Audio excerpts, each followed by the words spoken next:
오늘은 찬양 감사합니다. 하나님께서 우주와 만물과 사람을 창조하셨습니다. 하나님이 우주와 만물과 사람을 창조하실 때는 하나님의 특별한 창조의 목적이 있었을 것입니다. 세상에 존재하는 것 중에 목적 없이 존재하는 것이 어디 있습니까?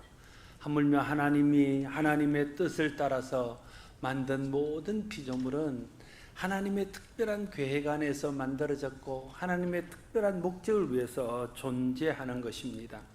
모든 피조물이 하나님의 창조 목적대로 존재하고 모든 피조물이 하나님의 존재 목적대로 움직이게 될 때에 그를 통해서 하나님이 영광을 받으시고 또 모든 사람들이 유익을 얻고 행복하고 아름답게 되어질 것입니다. 그러나 하나님의 피조물이 하나님의 창조의 목적에서 벗어나 버리면 그것이 하나님의 영광을 드러내지 못하고 또 사람들을 고통과 아픔 가운데 빠뜨리게 됩니다. 그래서 모든 피조물들은 하나님의 창조의 목적대로 존재하도록 해야 되고 창조의 목적대로 일할 수 있도록 해야 합니다. 오늘날 우리가 겪고 있는 이런 환경의 문제, 이런 고통들이 어디에서 생겨난 것입니까? 사람들의 탐욕 때문에 자연을 훼손하고 하나님이 만드신 자연의 창조 질서를 훼손해서 그러한 것들이 하나님이 창조 목적대로 일하지 못하게 된 결과가 아니겠습니까? 모든 피조물 중에 창조의 목적대를 가장 잘 따라야 할 피조물은 하나님의 형상대로 지음받은 사람입니다. 왜냐하면 하나님은 사람을 하나님의 형상대로 지어서 하나님의 뜻을 보존하고 하나님의 뜻을 이루는 일을 위해서 우리를 대리자로 삼았기 때문에 그렇습니다. 하나님은 사람을 특별히 하나님의 형상으로 만들었다고 성경 기록합니다. 하나님의 형상으로 만들었다는 말은 하나님을 닮게 만들었다는 뜻입니다. 하나님께서 사람을 하나님의 형상대로 하나님 닮게 만드실 때는 특별한 목적이 있었을 것입니다. 그 하나님의 목적이 무엇일까요? 여러분, 하나님이 여러분을 만드셨습니다. 하나님이 여러분을 부르시고 구원하셨습니다. 하나님이 여러분을 만드시고 여러분을 구원하신 목적이 무엇일까요? 우리가 하나님이 나를 만드시고 부르신 목적을 알아서 그 목적에 따라 살 때에 나를 만드신 하나님의 뜻을 이루고 하나님께 영광이 되고 우리의 삶도 가장 가치 있고 복된 삶이 될 것입니다. 그래서 하나님이 우리를 만드신 목적을 알아야 하고 하나님이 우리를 부르신 목적을 알아야 됩니다. 그 첫 번째가 오늘 본문 이사야 43장 21절에 이 백성은 내가 나를 위하여 지었나니 나를 찬송하게 하려 함이라 말씀하고 있습니다. 이사야서를 통해서 하나님은 이 백성을 하나님을 위해서 지었다는 거예요. 하나님을 찬송하기 위해서 지었다고 말씀하고 있습니다. 사람을 하나님 형상으로 지었다는 것은 굉장한 의미가 있습니다. 다시 말하면 하나님과 통하는 존재로 하나님과 교제할 수 있는 존재로 사람을 만들었다는 거예요.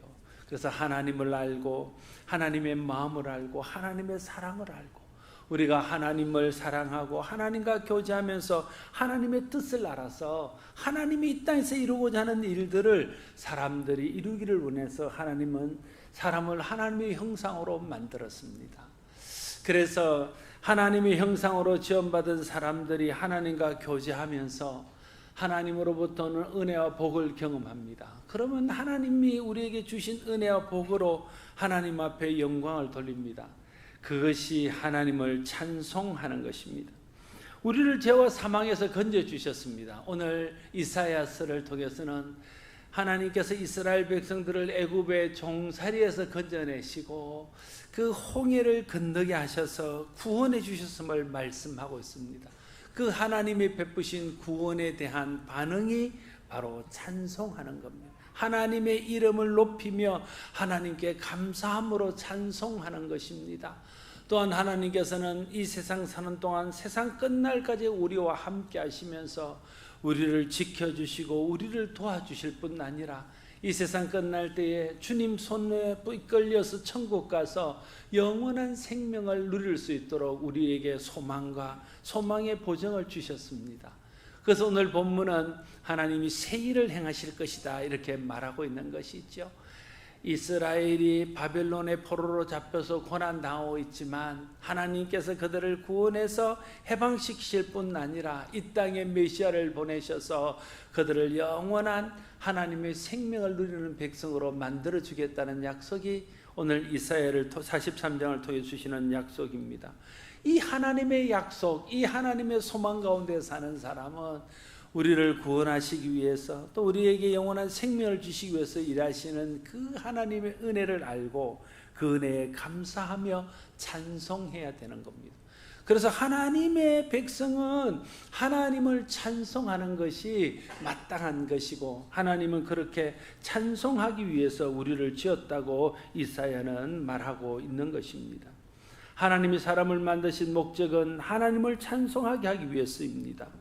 구원의 은혜, 생명의 복을 받은 자로서 그 은혜 주신 하나님을 찬송하고 감사하고 높이는 것이야말로 사람이 해야 될 마땅한 도리요 사람이 할 수 있는 최고의 일이라고 말씀드릴 수 있습니다.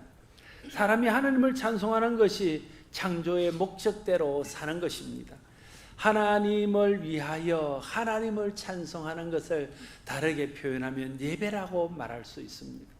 그래서 하나님은 사람을 예배자로 만드시고 하나님은 사람에게서 예배를 받으시기 원하십니다. 요한복음 4장 23절에서 예수님은 말씀하십니다. 아버지께 참되게 예배하는 자들은 영과 진리로 예배할 때가 오나니 곧 이때라. 아버지께서는 자기에게 이렇게 예배하는 자를 찾으시니라 말하고, 하나님은 영과 진리로 하나님을 예배하는 자를 찾고 계신다는 거예요. 예수님 당시 때도 그랬고 오늘도 하나님은 영과 진리로 하나님을 참되게 예배하는 참된 예배자를 찾고 계십니다.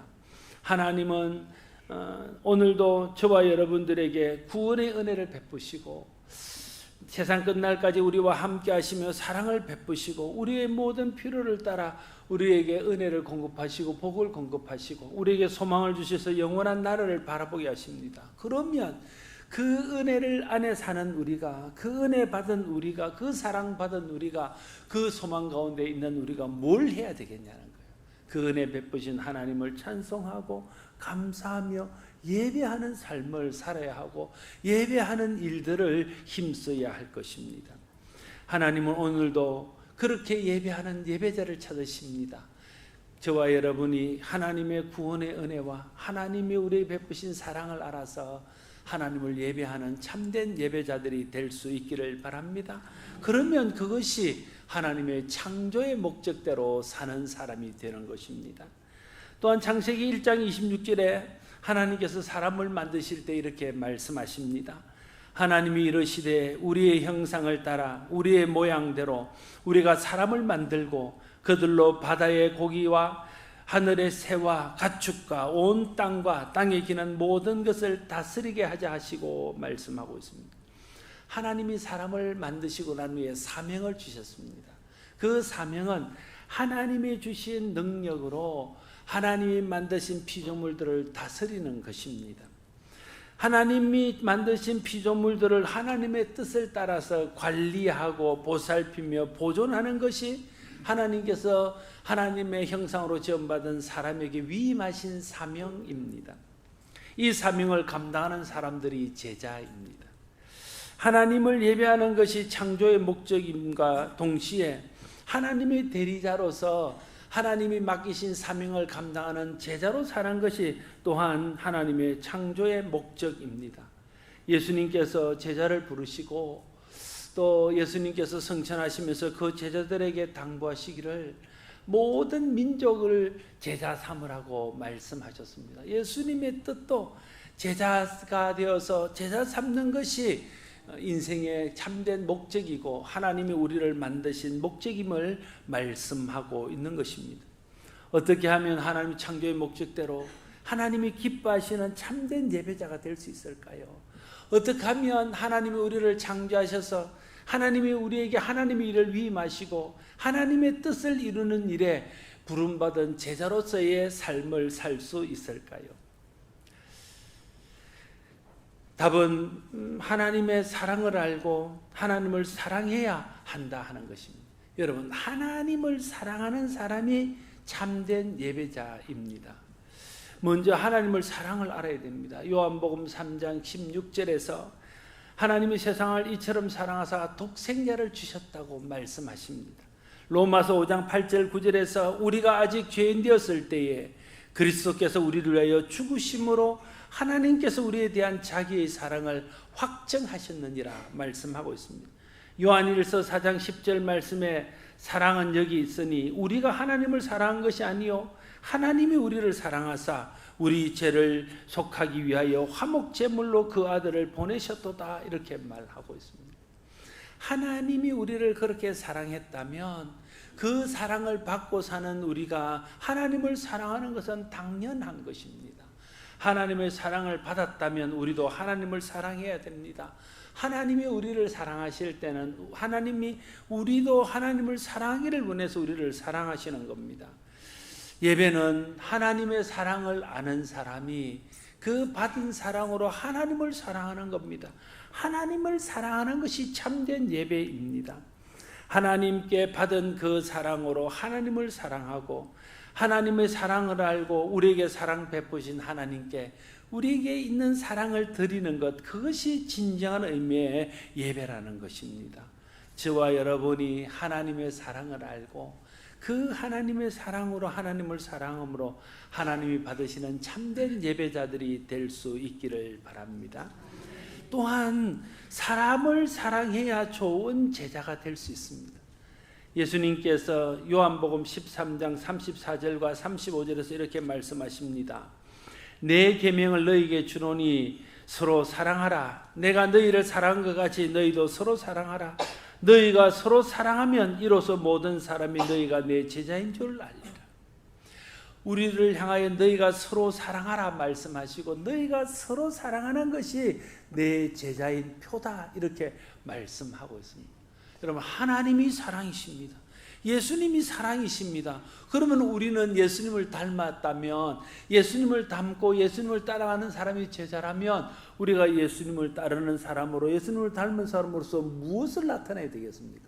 우리가 사랑을 드러낼 때에, 우리도 주님 닮은 사랑의 사람으로 살아갈 때 우리가 주님 닮은 제자가 되는 것입니다.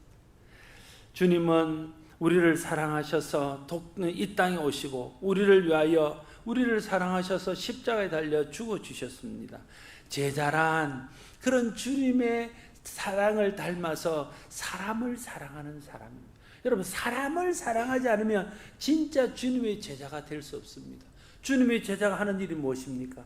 주님의 사랑으로 그를 보살피고 그에게 복음을 전해서 그가에게 생명 얻게 하고 그가 영원히 하나님의 생명 가운데 살 수 있도록 도와주고 그를 함께하는 것이 제자라면 사랑 없이 그 일을 어떻게 하며 사랑이 아니고 그 일을 어떻게 할 수 있겠습니까? 진정한 제자는 하나님을 사랑해야 될 뿐 아니라 사람을 사랑하는 사람이 되어야 할 것입니다. 주님께서 그렇게 사랑하셨던 사람, 주님이 사랑하셔서 자기의 몸을 줄 만큼 귀히 여겼던 사람을 우리가 사랑하지 않는다면 우리가 주님을 따르는 제자라고 말하기 어려울 것입니다. 하나님을 사랑할 뿐 아니라 사람을 사랑하는 저와 여러분 되시기를 바랍니다. 사람을 사랑함으로 하나님께서 사랑을 통해서 이루기를 원하셨던 이 땅의 구원을 이룰 수 있는 우리 모두가 되기를 바랍니다. 그럴 때 우리는 주님의 제자의 삶을 사는 사람이라 말할 수 있을 것입니다. 하나님 대신 자기를 사랑하고 사람 대신 돈을 사랑하는 것이 타락입니다. 여러분, 하나님은 하나님을 사랑하고 이웃을 사랑하고 형제를 사랑하고 사람을 사랑하려 했는데 사람들이 타락하여 하나님 대신 자기를 사랑하고 사람을 사랑하는 대신 돈을 사랑한다는 거예요. 그게 이 시대의 타락입니다. 그래서 하나님의 창조의 목적을 거스르고 하나님의 창조의 목적을 이루지 못해서 하나님께 영광이 되지 못할 뿐 아니라 사람이 함께 불행하게 되고 아픔과 고통 가운데 빠지게 되어 있는 것입니다.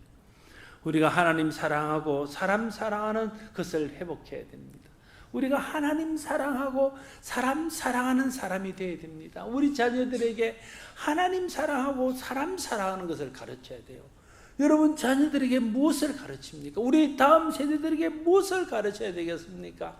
우리가 하나님 사랑하는 것과 사람 사랑하는 것을 가르쳐야 됩니다. 예수님이 말씀하셨잖아요. 율법의 가장 큰 것이 무엇이냐고 물을 때에 하나님 사랑하는 것과 이웃 사랑하는 것이 율법에서 가장 큰 것이란 말했습니다. 그렇다면 우리가 우리 자녀들에게 하나님의 계명을 가르치고 하나님의 뜻을 가르치고 하나님의 말씀을 가르친다면 하나님 사랑하고 이웃 사랑하는 것을 가르쳐야 되는 거죠. 하나님 사랑하고 사람 사랑하는 것을 가르쳐야 되는 거죠. 그런데 우리는 자꾸만 자기 사랑하고 돈 사랑하는 것을 가르치니까 우리의 자녀들이, 우리 다음 세대들이 믿음에서 떠나가고 하나님의 창조의 목적에서 어긋나서 잘못된 삶을 살아가고 자기를 위해서 살고 물질을 위해서 사는 사람으로 나가게 되는 것입니다. 여러분 기억하십시오. 하나님 사랑하고 사람 사랑하는 것이 하나님의 창조의 목적을 따라 사는 것입니다. 우리가 그렇게 살아야 되고 우리 다음 세대를 그렇게 가르쳐야 되고 우리 자녀들을 그렇게 가르쳐야 됩니다. 하나님 사랑하는 사람, 사람을 사랑하는 사람으로 우리가 가르치고 또 우리가 그렇게 살 수 있기를 바랍니다. 하나님 사랑하고 사람 사랑해야 좋은 예배자도 되고 좋은 제자도 될 수 있습니다. 여러분 목적은요, 하나님께 예배하는 예배가 목적이고 사람을 사랑하여 제자 되는 것이 목적입니다. 그런데 그것의 동기는 무엇이어야 되냐고, 무슨 동기로 예배하고 무슨 동기로 제자가 되어서 주님의 영광을 위해서 사냐는 거예요. 그 동기는 사랑이어야 되는 사랑, 하나님으로부터 받은 사랑, 그리스도로부터 받은 사랑, 하나님이 내게 끝없이 베푸시는 그 사랑 때문에 나도 하나님을 사랑하고 그 사랑 때문에 나도 하나님을 예배하고 그 사랑 때문에 하나님 기뻐하는 삶을 사는 제자가 되는 겁니다. 사랑이 동기가 될 때 우리가 하는 모든 일들이 가장 하나님 뜻에 합당한 것이 되어질 것입니다. 다른 어떤 동기, 불순한 여러 가지 그런 동기들 때문에 우리가 예배하고 제자로 산다면 그것은 하나님께 영광이 되지 못할 뿐 아니라 우리 자신에게도 불행한 결과를 가져오게 될 것입니다. 하나님 우리에게 베푸신 모든 은혜의 동기가 사랑이셨습니다. 그러면 우리도 하나님을 위해서 사는 모든 동기가 하나님의 사랑을 본받아 사랑에 반응하는 사랑이어야 될 것입니다. 그러나 우리 속에는 불행하게도 이런 사랑이 없습니다. 우리 속에는 그렇게 하나님을 사랑하고 사람을 사랑할 만한 능력이 없습니다. 죄성에 물든 우리는 우리를 사랑하고 돈을 사랑하는 것으로 타락해 있고 우리 마음은 굽어져 있습니다. 어떻게 해야 나를 사랑하는 대신 하나님을 사랑하고 어떻게 해야 돈을 사랑하는 대신 사람을 사랑할 수 있을까요? 하나님이 은혜 주셔야 됩니다. 답은 하나님이 은혜 주셔야 됩니다. 하나님이 우리 속에 하나님의 사랑으로 채워주실 때 그 사랑으로 하나님을 사랑하고 이웃을 사랑할 수 있습니다. 하나님의 사랑을 구하십시오. 하나님, 우리 속에 사랑이 없습니다. 내가 하나님 사랑을 알고 그 사랑으로 하나님을 섬기고 이웃을 섬기기를 원합니다. 하나님, 내게 하나님 사랑을 부어주십시오. 하나님 앞에 구하십시오. 하나님이 우리에게 은혜 베푸시고 사랑을 부어주셔서 하나님 주시는 그 사랑으로 충만하게 될 때에 이웃을 사랑하고 하나님을 사랑하는 삶을 살 수 있게 될 것입니다. 특별히 우리에게 성령 충만을 주신 이유가 이 사랑으로 하나님을 사랑하고 이웃을 섬기라고 성령 충만을 주신 겁니다. 성령이 오셔서 하시는 일이 무엇입니까? 성령이 오셔서 하시는 일은 회복입니다. 에덴 동산에서 잃어버린 하나님과의 사랑, 하나님의 축복을 회복해 주는 것입니다. 그래서 하나님의 창조의 목적대로 살지 못하게 하는 죄를 극복하고 하나님의 창조의 목적대로 사는 사람으로 회복시켜 주는 것이 성령이 하시는 일입니다. 성령 충만을 받으면 첫 번째 나타나는 성령의 열매가 무엇입니까? 그것이 사랑입니다. 사랑으로만 그걸 회복할 수 있다는 거예요. 사랑의 힘으로만 창조의 목적을 회복하고 창조의 목적대로 살 수 있다는 겁니다. 그래서 하나님께서 성령을 우리에게 보내주셨고 성령 충만 받게 될 때에 우리에게 사랑이라는 성령의 열매가 나타나게 되어지는 겁니다. 성령 충만을 구하십시오. 성령 충만을 유지하십시오. 성령 충만하기를 힘쓰십시오. 그럴 때 성령을 통해서 사랑이라는 열매가 맺혀서 그 사랑으로 하나님을 사랑하고 사람을 사랑하게 할 것입니다. 그래서 참된 예배자가 되고 참된 제자가 되게 하실 것입니다. 그러면 하나님이 우리에게 창조하신 창조의 목적대로 살아서 하나님을 영화롭게 하고 사람을 이롭게 하는 성도의 삶을 살게 되어질 것입니다. 저와 여러분 모두가 하나님 은혜 주시고 성령께서 우리에게 성령의 열매인 사랑으로 열매 맺게 하셔서 그 사랑으로 하나님 사랑하고 이웃 사랑해서 하나님 창조의 목적을 이루어 드리고 참된 예배자가 되어서 하나님께 영광 돌리고 참된 제자가 되어서 주님이 우리에게 맡기신 땅끝까지 복음을 전하는 사명을 전함으로 하나님께 영광 돌리는 우리 모두가 되기를 바랍니다. 기도하겠습니다. 아버지 하나님, 하나님 우리를 만드시고 하나님 우리를 구원하시고 자녀 삼으시고 영원한 천국 백성 되도록 우리를 인도하시니 감사합니다. 하나님 우리에게 이런 은혜와 사랑을 베푸셨는데 우리가 하나님 앞에 어떻게 살아야 되겠습니까? 우리가 하나님을 예배하는 예배자로 살아야 하며 하나님 뜻을 이 땅에 이루어드리는 제자로 살아야 함이 마땅함을 깨닫습니다. 하나님이 우리를 부르시고 우리를 창조하신 목적이 우리를 하나님의 예배하는 예배자로 삼고 하나님 뜻을 이루는 제자 삼기 위함임을 다시 한번 기억하게 하여 주시고 성령의 능력으로 주님 주시는 주님의 은혜로 하나님의 사랑으로 육체의 욕심을 이기고 세상을 사랑하고 자기를 사랑하고 돈을 사랑하는 유혹들을 이겨내고 하나님 사랑하고 사람 사랑해서 참된 예배자 참된 제자가 되어서 하나님께 영광 돌리고 하나님 뜻을 이 땅에 이루어드릴 수 있는 우리 모두가 되게 하여 주시옵소서. 예수님 이름으로 기도드리옵나이다. 아멘.